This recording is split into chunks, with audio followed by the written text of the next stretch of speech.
পশ্চিমবঙ্গের বিধানসভা নির্বাচনের দ্বিতীয় দফার ভোট গ্রহণ চলছে। বুধবার স্থানীয় সময় সকাল 7টায় শুরু হয়েছে এই ভোট গ্রহণ। রাজ্যের 7 জেলায় বাকি 142 আসনে প্রার্থীদের ভাগ্য পরীক্ষা আজ। ভোর থেকেই ভোটের লাইনে দাঁড়িয়েছেন নানা শ্রেণী পেশার মানুষ।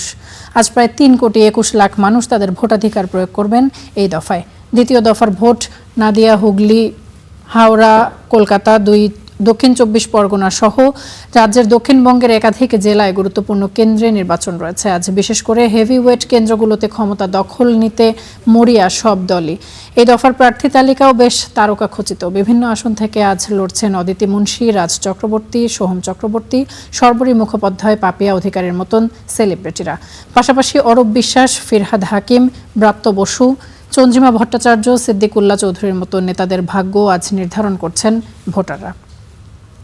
মানুষ গণতন্ত্রের বড় উৎসব এটা। সবাই যে যার নিজের মতো ভোট দেবে যাকে খুশি।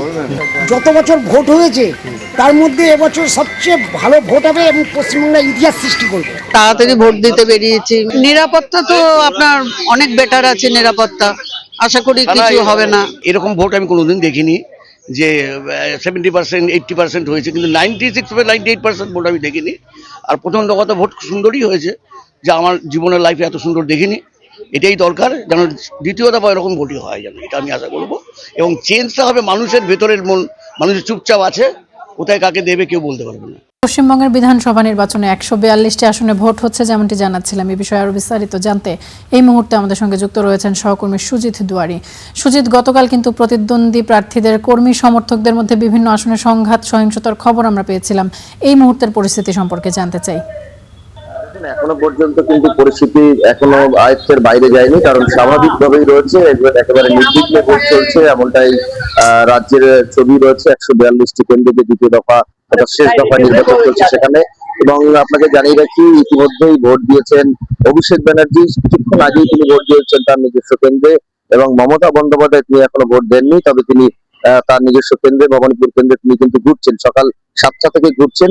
এর আগে দেখা গিয়েছিল বিগত নির্বাচনগুলিতে তিনি মূলত বেশিরভাগ সময়টা বাড়িতেই কাটান, কিন্তু এবার ঘুরছেন তার বিধানসভা কেন্দ্র। এবং পাশাপাশি একই কেন্দ্র থেকে লড়ছেন শুভেন্দু অধিকারী, তিনিও কিন্তু ঘুরছেন বিভিন্ন জায়গায়। আমি যেখানে রয়েছি এখানে একটু সামান্য চিত্রটা দেখানোর চেষ্টা করবো। এখানে কিন্তু একেবারে শান্তিপূর্ণ ভাবে ভোট হচ্ছে, মানুষ লাইন দিয়ে ভোট করছেন এবং ভেতরে কেন্দ্রীয় বাহিনীর নিরাপত্তা রয়েছে। এবং আপনাকে জানিয়ে রাখি যে এই যে 7টি জেলার 142টি বিধানসভা কেন্দ্র, সেখানে ভাগ্য নির্ধারণ হবে 1448 জন প্রার্থীর, এবং যার মধ্যে 220 জন মহিলা প্রার্থী রয়েছে। নদিয়া জেলার রয়েছে 17টি আসন, উত্তর 24 পরগনার 33টি, দক্ষিণ 24 পরগনার 31টি আসন, কলকাতার 11টি, হাওড়ার 16টি, হুগলির 18টি এবং পূর্ব বর্ধমানের 16টি আসনে ভোট গ্রহণ চলছে। এবং কেন্দ্রীয় বাহিনীর যে নিরাপত্তা রয়েছে, কিছুক্ষণ আগেই মমতা বন্দ্যোপাধ্যায় তিনি সাংবাদিকদের সামনে জানিয়েছেন যে এই যে পুলিশ পর্যবেক্ষক রাখা হচ্ছে, তারা বিভিন্ন থানাতে হুমকি দিচ্ছে, এমনটা কিন্তু মমতা বন্দ্যোপাধ্যায় নিজেই জানিয়েছেন। তামান্না, অসংখ্য ধন্যবাদ সুজিত।